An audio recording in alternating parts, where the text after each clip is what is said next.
Union পরিষদ নির্বাচনে জনগণ তাদের ভোটাধিকার সুষ্ঠুভাবে প্রয়োগ করতে পারেনি।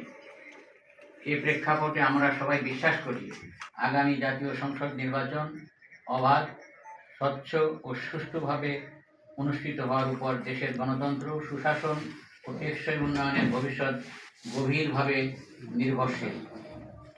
কিন্তু দুঃখজনকভাবে লক্ষ্য করা যাচ্ছে যে সারা দেশের নির্বাচনী আচরণবিধির নির্বিচার লঙ্ঘন, কালো টাকার ব্যাপক ব্যবহার, বিভিন্ন রাজনৈতিক দলের প্রার্থীদের প্রচার কার্যক্রমে বাধা প্রদান এবং রক্তক্ষয়ী সন্ত্রাসী কর্মকাণ্ড উদ্বেগজনক হারে বৃদ্ধি পাচ্ছে।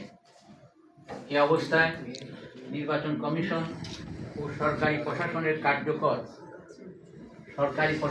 কার্যকর ও দৃশ্যমান পদক্ষেপের অভাব পরিস্থিতিকে আরও শঙ্কাজনক করে তুলেছে। সুষ্ঠু অবাধ ও স্বচ্ছ নির্বাচন আয়োজনে বাধা সৃষ্টিকারী এমন পরিস্থিতিতে ইলেকশন ওয়ার্কিং অ্যালায়েন্স গভীর উদ্বেগ ও শঙ্কা প্রকাশ করছে। সম্প্রতি শেরপুরে একজন রাজনৈতিক নেতার হত্যাকাণ্ডের পরও নির্বাচন কমিশনের কোনো প্রতিক্রিয়া লক্ষ্য করা যায়নি,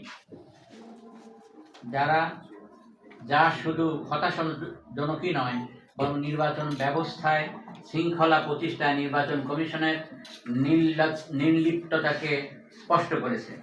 যে কোনো কার্যকর নির্বাচন কমিশন এরকম পরিস্থিতিতে দোষীদের গ্রেপ্তারের ব্যবস্থা করে সুষ্ঠু নির্বাচন আয়োজনে জনমনে বিশ্বাস সৃষ্টি করতে কাজ করত। নির্বাচন প্রক্রিয়াকে শুদ্ধ রাখার দায়িত্ব নির্বাচন কমিশনের এবং এজন্য নির্বাচন কমিশনকে রাজনৈতিক আনুগত্য ও স্বার্থের ঊর্ধ্বে উঠতে হবে।